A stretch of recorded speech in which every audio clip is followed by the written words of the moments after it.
اور سامعین، ہماری قابل تکریم اور اعزاز طالبات، خواتین اسلام، برادران مسلمین، السلام علیکم ورحمۃ اللہ وبرکاتہ۔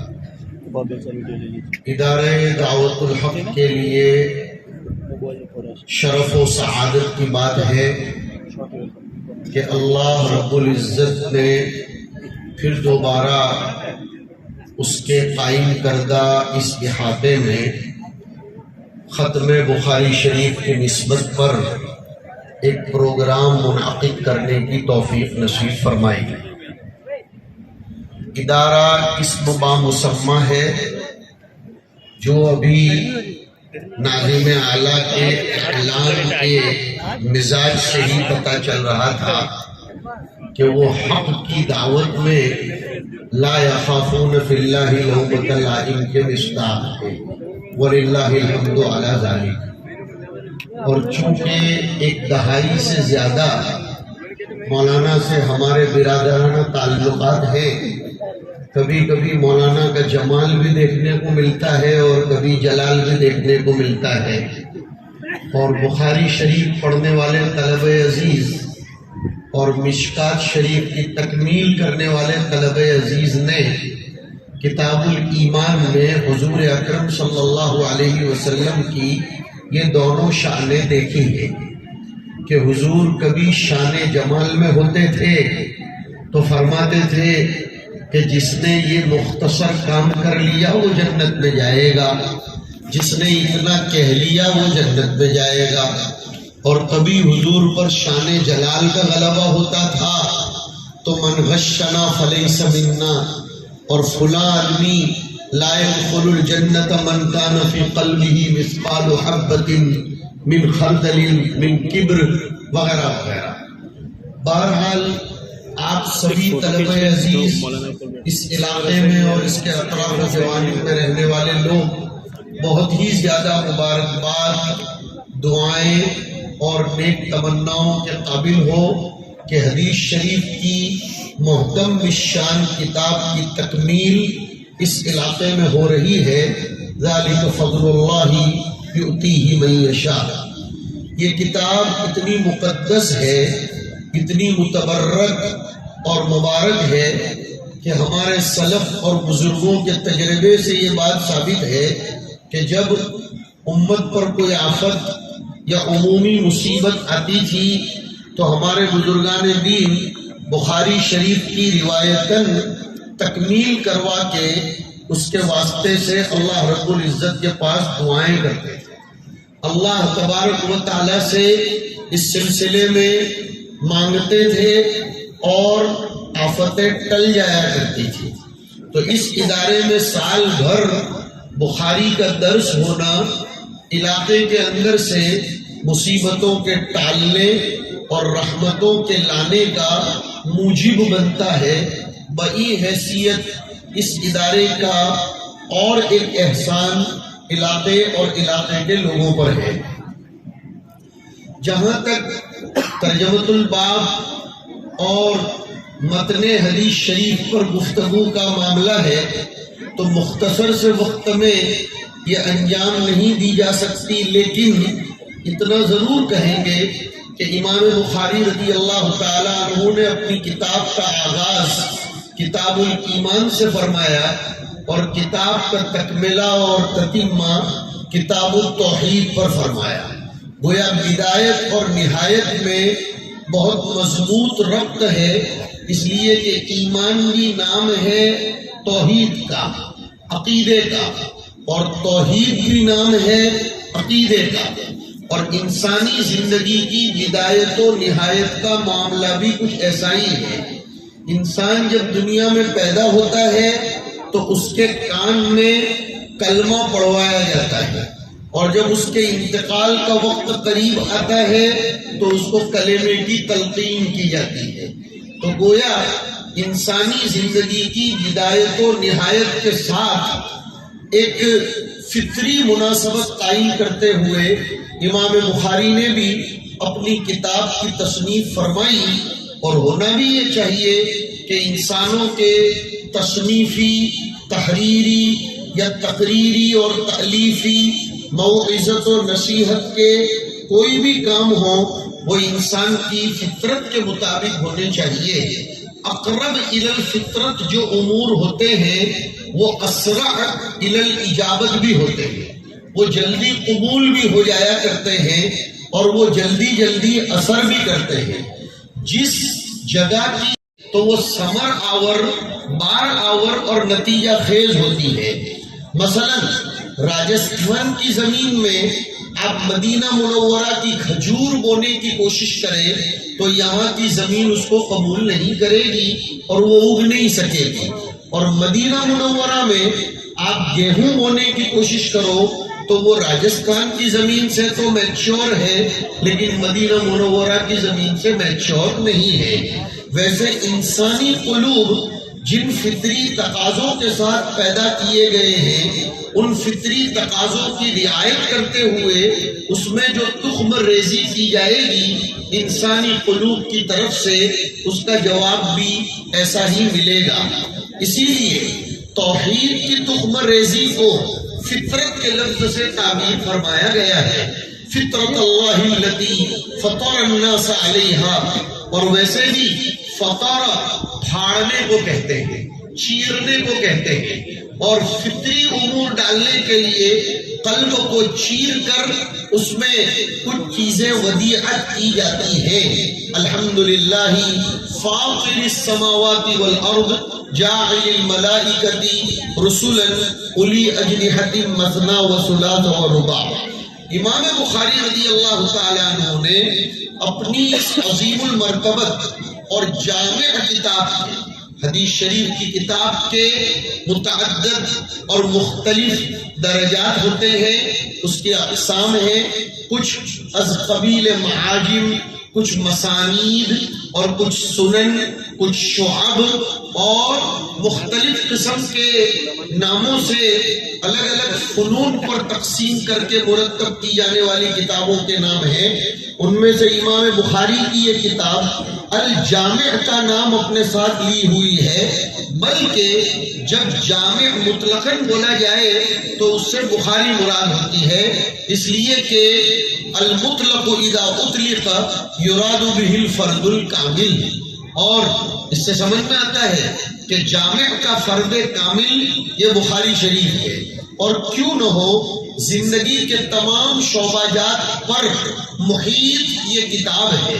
زندگی میں پیش آنے والے تمام امور کی روایات کو رہبری رسول اور پیغام رسول کی شکل میں اس کتاب میں جمع فرما دیا گیا ہے، یہاں تک کہ ہمارے بھائی برادران اور ہماری بہنیں سنیں کہ اس کتاب میں کھیتی کیسے کرنا اس کے لیے بھی مستقل چیپٹرز آئے کتاب المزارعات کی شکل میں، کھیتی کو پانی کیسے پلانا کتاب المساقات آیا، ٹریڈنگ اور بزنس کیسے کرنا کتاب البیوع آیا، اور اگر آپ نے دکان و مکان میں انویسٹمنٹ کیا ہے، کرایہ داری سے کام چلانا ہے تو کتاب الاجارہ بھی آیا، محبتیں بڑھانے کے لیے اگر لین دین کرنا ہے تو کتاب الہبہ بھی آیا، شیئر مارکیٹ قائم کرنا ہے اور بہت سے لوگوں کو مل کر کوئی فارم اور کوئی فیکٹری اور شریکہ قائم کرنا ہے تو وہ بھی کتاب الشریکہ یا کتاب الشرکت جو بھی پڑھ لو اس کے ضمن میں روایتیں آئیں، لیکن داد دیجئے کہ وہ سارے امور بیچ بیچ میں ہے۔ سب سے پہلے ایمان کو ذکر کیا، اور ایمان کا مبنی نقل پر ہے، عقل پر نہیں، اس لیے ایمان کا آغاز کرنے سے پہلے وحی کو لائے تھے کہ وہی ایمان معتبر ہوگا جو وحی کی شکل میں آتا ہو، اپنے عقل سے ایجاد کردہ ایمان کا کوئی اعتبار نہیں ہوگا۔ مسلمان ایک کامل وہی ہوتا ہے جو آمنا اور صدقنا والا ہوتا ہے۔ سمعنا تک تو ہم سب لوگ برابر ہیں، لیکن سمعنا کے بعد جو چیز مسلمانوں اور یہودیوں کے درمیان حد فاصل سامعین ادھر متوجہ رہیں، تشریف لانے والی شخصیات اپنے اعتبار سے تشریف لاتے رہیں گے، لیکن آپ کو تو بات سننی ہے، ان کا دیدار آپ کو آٹومیٹیکلی ہو جائے گا۔ بالخصوص طلبہ ادھر متوجہ رہیں، اور درس شروع ہونے کے بعد انتشار نہیں ہونا چاہیے، اس لیے کہ یہ حدیث شریف کے ساتھ توہین ہے۔ میں آج یہ کر رہا ہوں کہ سمعنا تک تو مسلمان اور یہود بے بہبود، نصارہ ارباب خسارہ، یہ سب کے سب متفق تھے، لیکن سمعنا کے بعد یہود نے عصینا کہا اور مسلمانوں نے اطعنا کہا، یہ فرق ہے۔ انما كان قول المؤمنين اذا دعوا الى الله ورسوله ليحكم بينهم ان يقولوا سمعنا واطعنا۔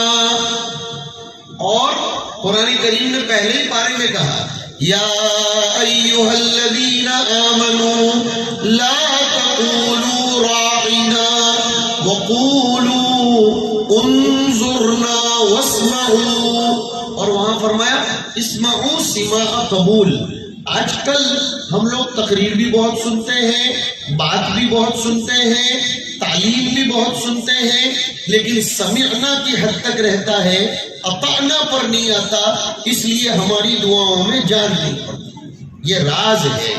آئیے سورہ بقرہ کے آخری رکوع میں یہ فلسفہ سمجھایا گیا ہے، وَقَالُوا سَمِعْنَا وَأَطَعْنَا۔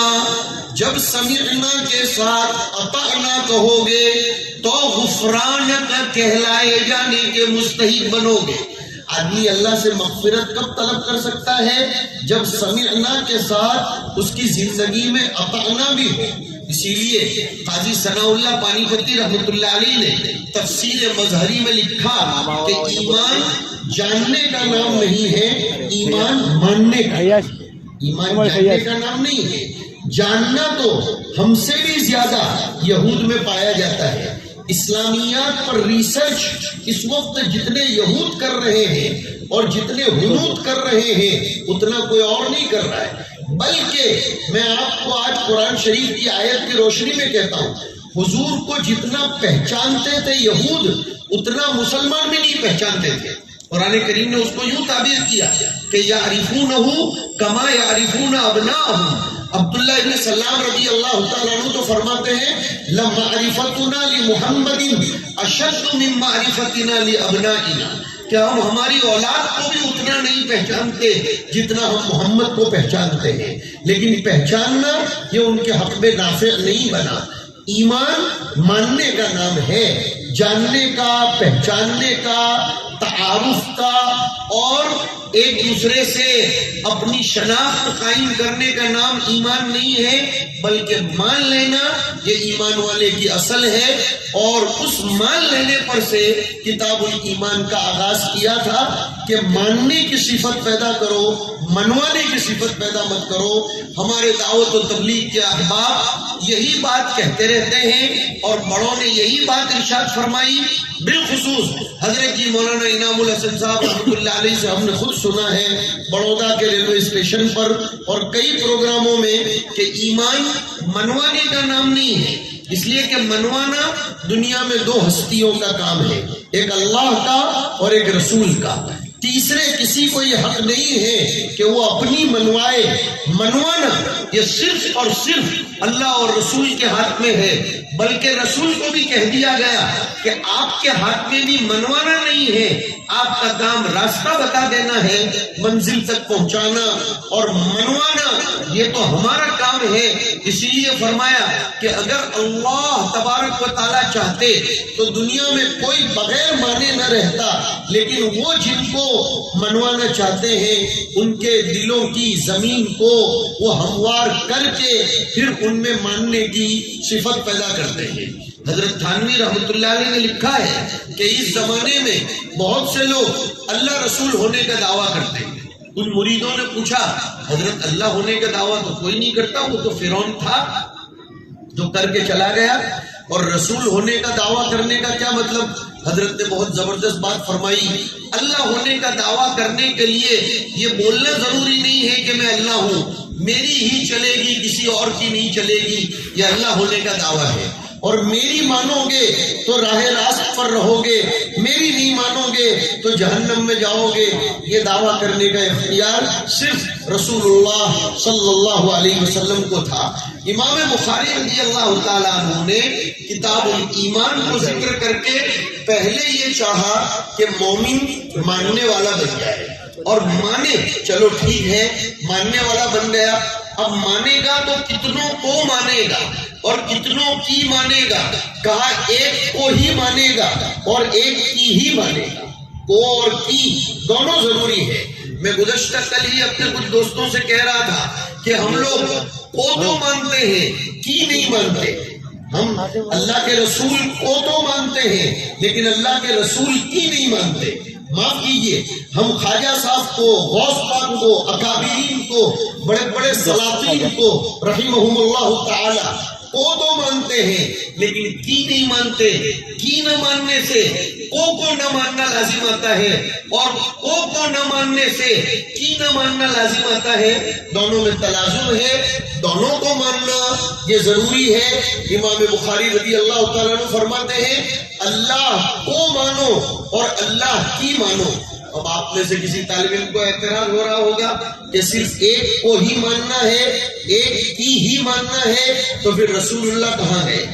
اس لیے کہ رسول اللہ کی بھی تو ماننا ہے۔ آؤ قرآن کریم کے دسترخوان پر ہم آپ کو سمجھاتے ہیں، رسول اللہ کی ماننا یہ اللہ ہی کی ماننا ہے، اور اللہ کی ماننا یہ رسول اللہ ہی کی ماننا ہے۔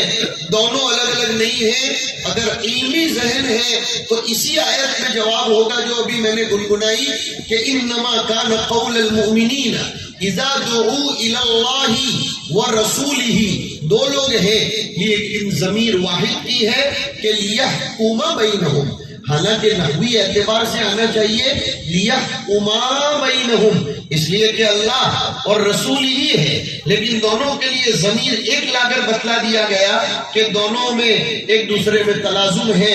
اور یہ تو ہم نے التزاماً سمجھایا، قرآن کریم میں تو آیا من یطیع الرسول فقد اطاع اللہ، کہ جو رسول کی مانے گا وہ اللہ کی مانے گا۔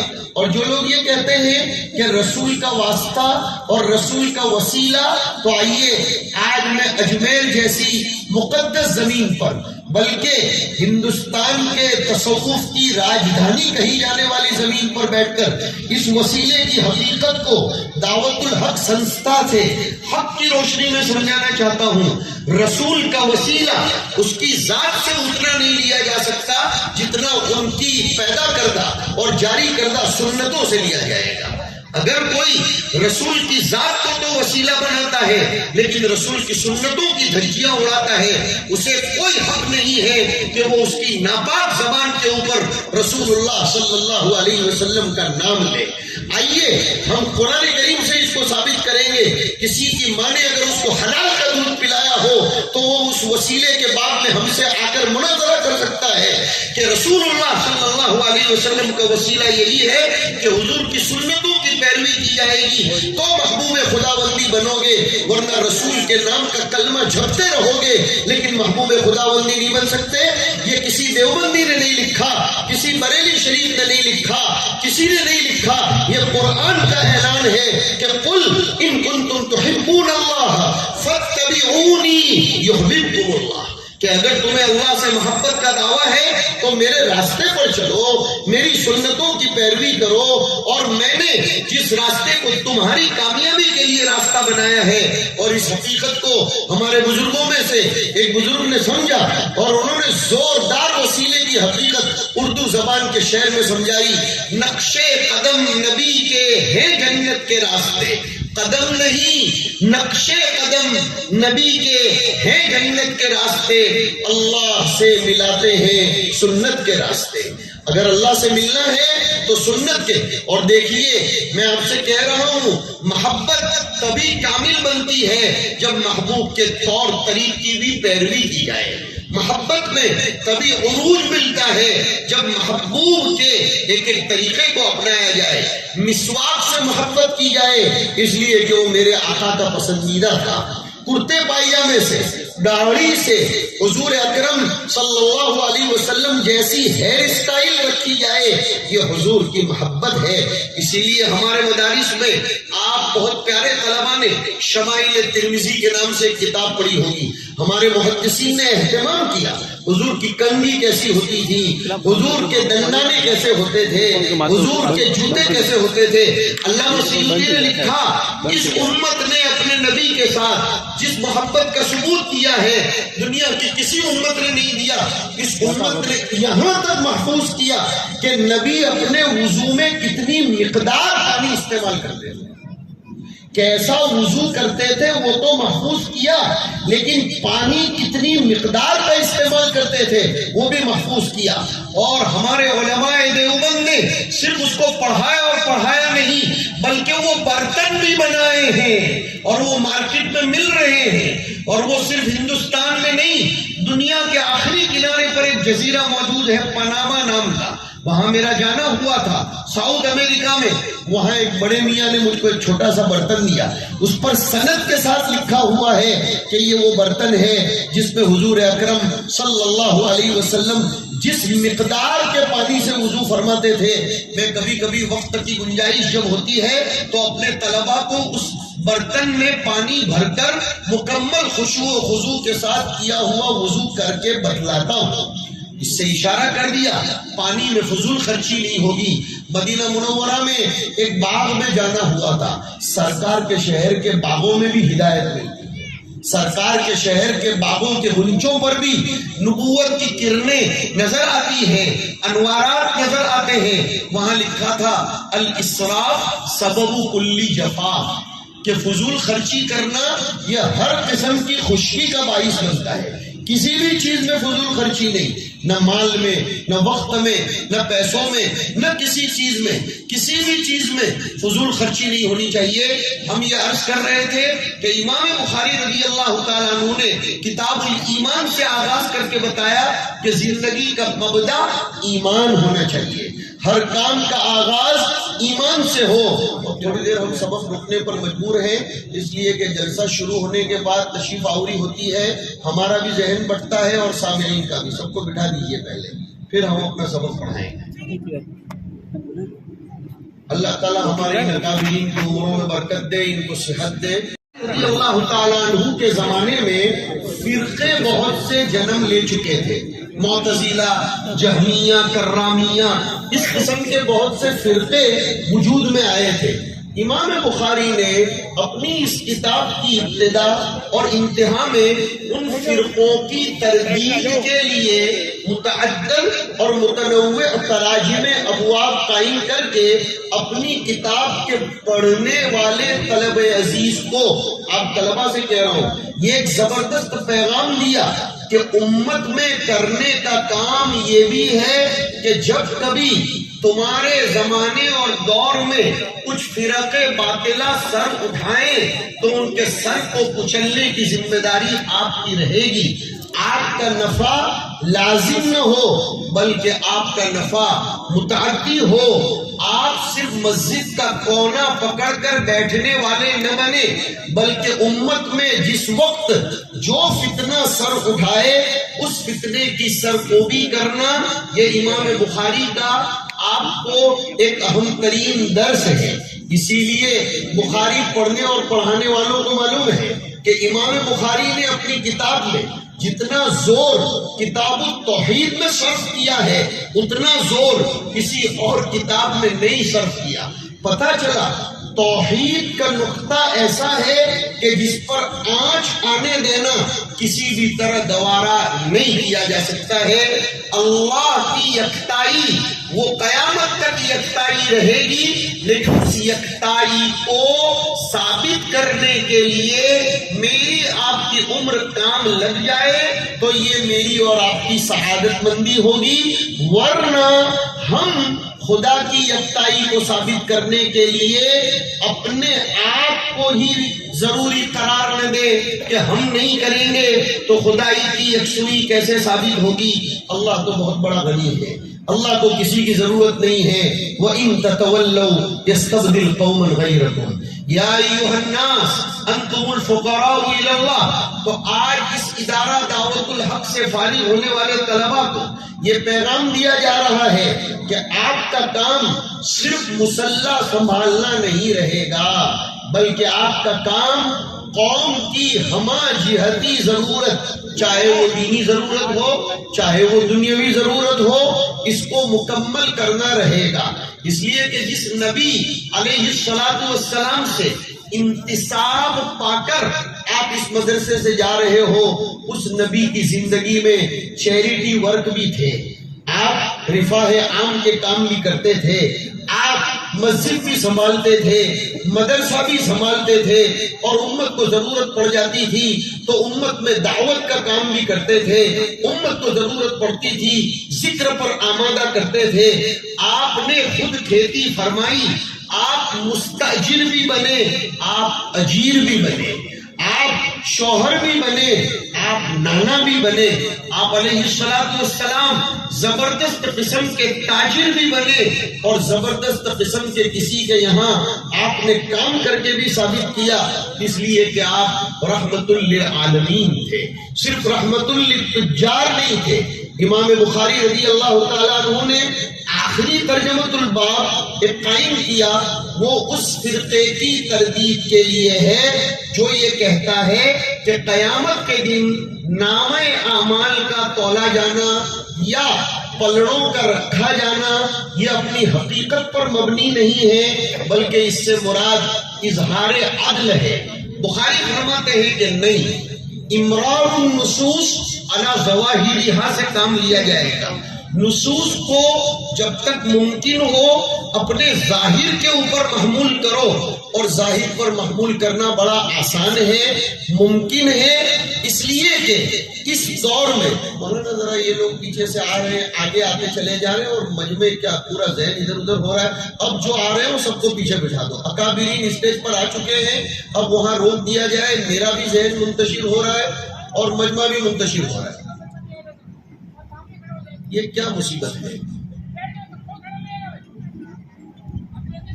یہ درس ہے، یہ کوئی عمومی بات چیت نہیں چل رہی ہے.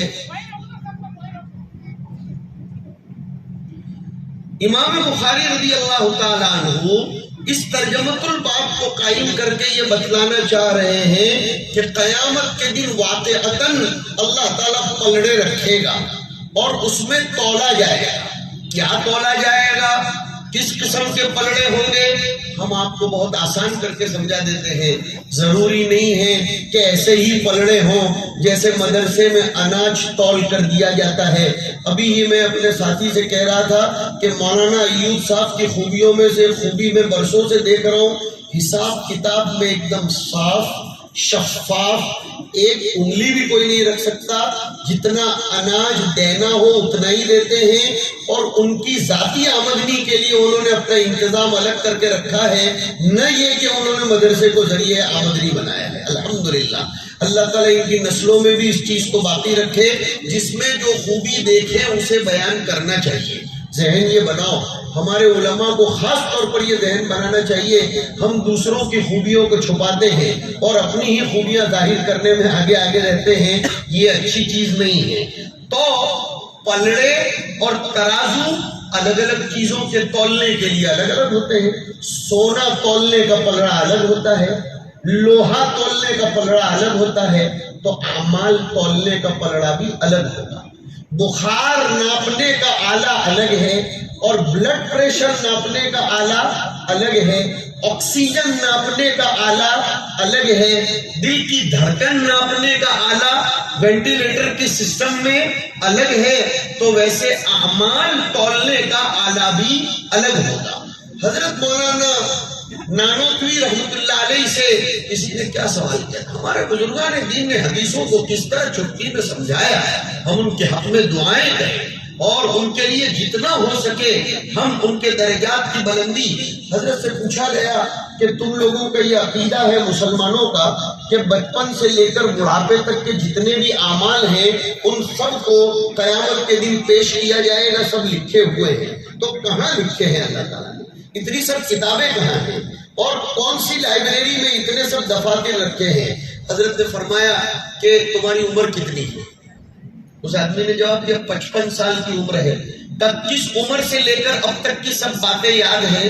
کہا کہ 5 سال کا میں تھا تب سے لے کر اب تک کی ساری باتیں یاد ہیں۔ کہا کہاں لکھی ہوئی؟ جب یاد ہے تو لکھی کہاں ہے؟ کہا دماغ میں لکھی ہے۔ تب بڑے دماغ میں چھوٹے دماغ میں؟ اور سامنے والا تو وہی چکرا گیا کہ یہ مولوی ملا قسم کا آدمی، چھوٹا دماغ بڑا دماغ یہ بھی سب جانتا ہے، اس کا مطلب مولوی لوگ میڈیکل میں بھی کچھ پیچھے نہیں ہوتے۔ اس کا زندہ ثبوت یہ بائیں ہاتھ کی ہاسپٹل ہے کہ ایک مولوی ہی نے قائم کی ہے۔ مولوی میڈیکل لائن کی بھی خدمت کرتا ہے، اس لیے کہ مولوی وارث انبیاء ہوتا ہے۔ اور نبی علیہ الصلوۃ والسلام نے صرف مدرسہ نہیں کھولا، حضور صلی اللہ علیہ وسلم نے صرف ذکر کا حلقہ نہیں سنبھالا، حضور نے ضرورت پڑی تو مسجد نبوی میں مریضوں کی چارپائی بھی لگائی۔ پتہ چلا حضور نے ہاسپٹل بھی کھولا، حضور نے نرسنگ اسٹاف بھی قائم کیا جو مولانا ایوب صاحب کر رہے ہیں۔ ایک غزوے میں حضور باقاعدہ صحابیات کو لے کر گئے اور بخاری کی روایت کے الفاظ ہیں کن یداوین الجرح، کہ وہ زخمیوں کی علاج پٹی پٹی کرتی تھی۔ اور میں تو کہوں مولانا ایوب صاحب اللہ آپ کو مبارک کرے، حضرت فاطمہ الزہرا نے خود اپنے والد محترم صلی اللہ علیہ وسلم کی ڈریسنگ کی تھی۔ پتہ چلا کہ حضور نے گھر میں حضرت فاطمہ کو نرس بھی بنایا، تبھی تو حضرت فاطمہ نے حضور صلی اللہ علیہ وسلم کا ڈریسنگ کیا۔ اس زمانے کا ڈریسنگ جیسا بھی ہو، اس زمانے کا ڈریسنگ ایسا کیا تھا کہ وہ کتان تھا، ٹاٹ پتری، جس میں یہ گیہوں اور چاول وغیرہ پیک کیے جاتے۔ حضرت فاطمہ نے اس کو تھوڑا سا جلایا، اس کی راکھ بنائی اور حضور کو جو زخم لگا تھا اس کے اوپر مل دیا۔ اور حضور پاک صلی اللہ علیہ وسلم نے اپنی بیٹیوں کو خدمت گزار بھی بنایا۔ ہر بیٹی کو واشنگ مشین نہیں دلایا، ہر بیٹی کو خدامہ اور خادمائیں نہیں دی، اپنی بیٹیوں کو گھر کا کام کاج کرنے والا بھی بنایا۔ خود حضرت عائشہ ام المومنین چاہتی تو آواز کرتی اور آپ کی آواز پر مدینہ کی خواتین نہ جانے کتنی جمع ہو جاتی، لیکن حضور کی خدمت کرنے کو اپنی سعادت سمجھی۔ حضرت عائشہ سے حضور کا مسواک دھونا بھی ثابت، حضور کے کپڑے دھونا بھی ثابت، حضرت فاطمہ سے گھر کی جھاڑو دینا بھی ثابت، چکی چلانا بھی ثابت، روٹی پکانا بھی ثابت اور کنویں سے پانی کھینچنا بھی ثابت۔ خواتین سن رہی ہیں اس لیے میں ان کی بھی رعایت کر رہا ہوں۔ بہرحال بات یہ چل رہی تھی، قیامت کے دن باقاعدہ پلڑا ترازو رکھا جائے گا۔ اور کیا بخاری ہے، سلام کرتے ہیں امام بخاری کو کہ پہلی روایت انما الاعمال بالنیات اور آخری روایت میزان کی بتلا دیا، عمل میں وزن نیت کی بنیاد پر قائم ہوتا ہے۔ جتنی نیت اچھی ہوگی عمل کا وزن اتنا ہی زیادہ ہوگا۔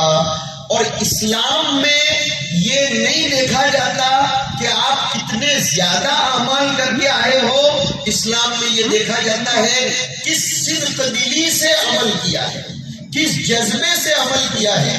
اور اس کو بہت آسان کر کے سمجھاتا ہوں، رمضان شریف میں تراویح کے بعد بکرے کے گوشت کی دیگ چڑھا کر کھلانے کا اتنا ثواب نہیں ہے جتنا افطاری کے وقت لسی کے گھونٹ پلانے کا ثواب ہے۔ اس لیے کہ لسی کا گھونٹ اس وقت پلایا جا رہا ہے جب اس کو اس کی شدید ضرورت ہے۔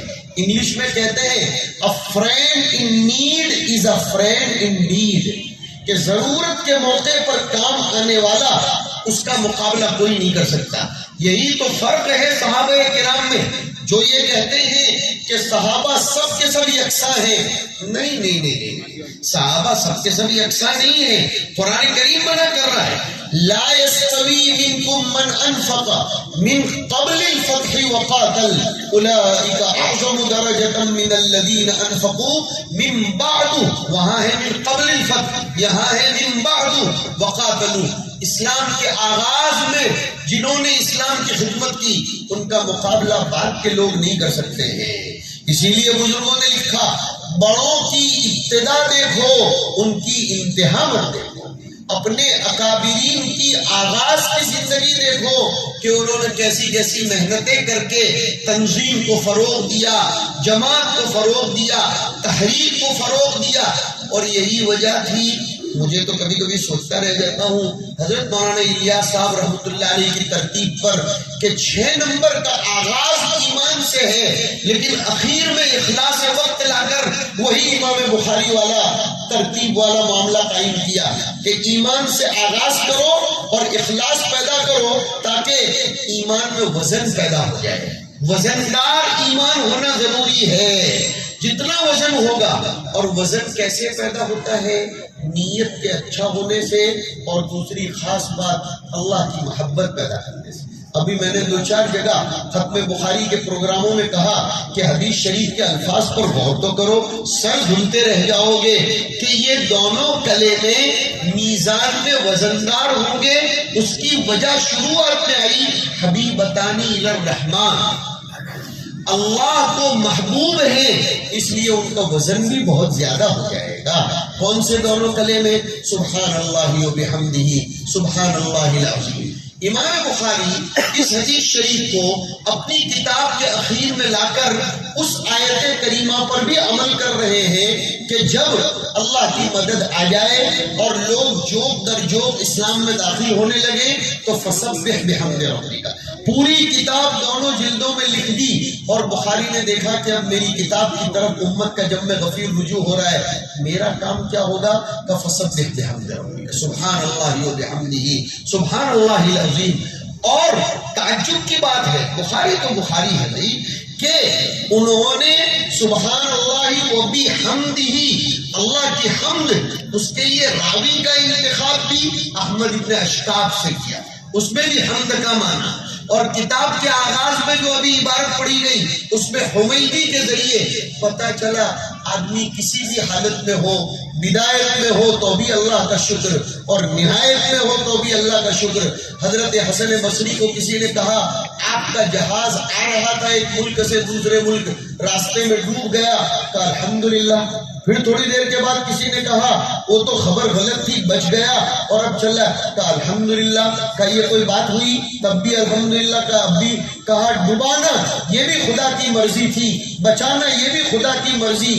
میرے سامنے مجھے نقصان نظر آ رہا ہے، لیکن میرا رب تو میرے ساتھ وہی کرے گا جو اس کا پسندیدہ کام ہوگا، اور اس کے پسندیدہ کام پر مجھے الحمدللہ ہی کہنا چاہیے. تو امام بخاری رضی اللہ تعالیٰ عنہ نے ہم سب کو ذکر کی طرف بھی متوجہ کیا، ذکر کرنے کی پابندی کرنے کے لیے بھی ہمیں وہ تشکیل کر رہے ہیں.